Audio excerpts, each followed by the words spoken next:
Good morning students, I am Archana Gupta, your accountancy lecturer. और आज हम पढ़ेंगे हमारे अकाउंटिंग कंसेप्ट्स। यस, आज का टॉपिक है अकाउंटिंग कंसेप्ट्स। अकाउंटिंग कंसेप्ट्स वो फंडामेंटल बेसिस होते हैं, रूल्स और रेगुलेशन होते हैं जिसके अकॉर्डिंग हम अकाउंटिंग करते हैं। ठीक है, इसकी डिटेल थ्योरी मैं आपको अपने नोट्स में दूंगी और हम यहाँ समझेंगे सिर्फ और सिर्फ अकाउंटिंग कंसेप्ट्स होते क्या हैं और कौन सा कंसेप्ट क्या कहता है अकाउंटिंग के बारे में। पहला जो कंसेप्ट है वो है बिजनेस एंटिटी कंसेप्ट, या फिर आप बोल सकते हैं separate entity concept. Yes, separate का मतलब क्या होता है? दो अलग अलग चीज़ें। वही ये कहता है कि बिजनेस ऑनर और business both are separate from each other. Yes, ये दोनों एक दूसरे से क्या होते हैं? भिन्न भिन्न होते हैं, अलग अलग। वो इसलिए अलग अलग होते हैं क्योंकि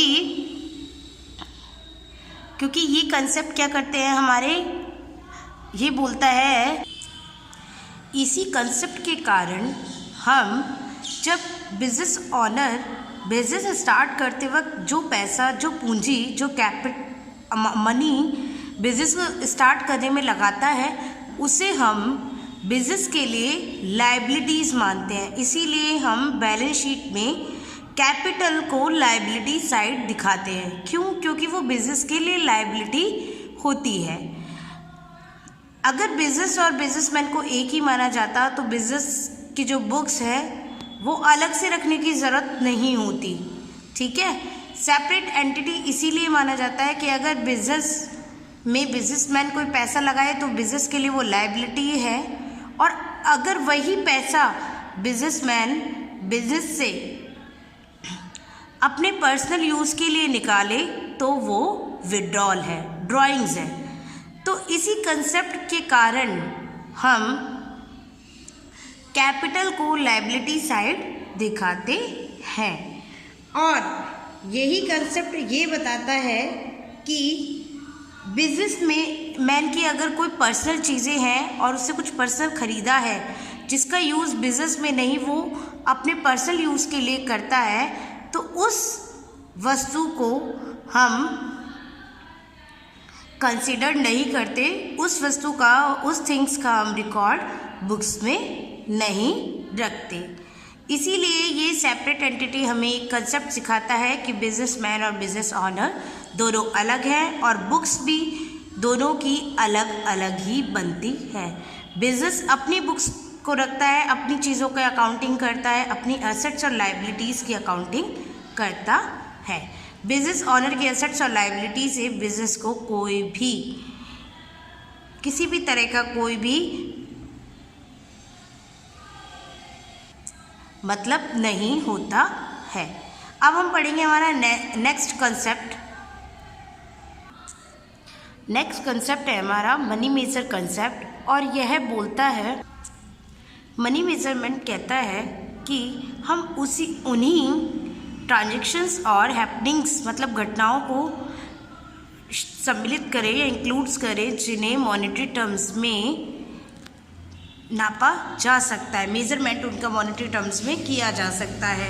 लाइक एज, अगर आप किसी भी तरह की सेल कर रहे हैं, किसी भी तरह का एक्सपेंस का पेमेंट कर रहे हैं या इनकम रिसीव कर रहे हैं, तो ये सारी चीज़ें बुक्स में आप रिकॉर्ड कर सकते हैं बिकॉज ऑफ दैट, क्योंकि इनका मेजरमेंट हम मनी में कर सकते हैं। Which can be expressed in terms of money. Yes, इन्हें हम मनी के टर्म में मेजरमेंट कर सकते हैं। लेकिन कुछ ऐसे ट्रांजैक्शन जैसे ऑल सच ट्रांजैक्शंस और happenings which can not be expressed in monetary term, जिसे मॉनेटरी टर्म में एक्सप्रेस नहीं किया जा सकता। Like as the appointment of a manager, अगर आपने किसी मैनेजर का अपॉइंटमेंट किया है, कैपेबिलिटी है किसी ह्यूमन रिसोर्स की, creativity of its research department, अगर रिसर्च डिपार्टमेंट की कोई क्रिएटिविटी है, image of the organisation among people. Yes, peoples के बीच में ऑर्गेनाइजेशन की क्या इमेज है, इस तरह की सभी चीज़ों को हम अकाउंटिंग रिकॉर्ड्स में नहीं दिखा सकते बिकॉज ऑफ दैट, क्योंकि इनका मनी में मेजरमेंट नहीं किया जा सकता। लेकिन अगर इसी के जस्ट अपोजिट आपसे ये बोला जाए कि एक बिजनेस है, उसकी बिल्डिंग 2 एकड़ में है, उसमें इतनी ऑफिस है, इतने चेयर्स हैं, इतनी कंप्यूटर्स हैं, टेबल्स हैं, तो आप उसका मेज़रमेंट मनी में कर सकते हैं।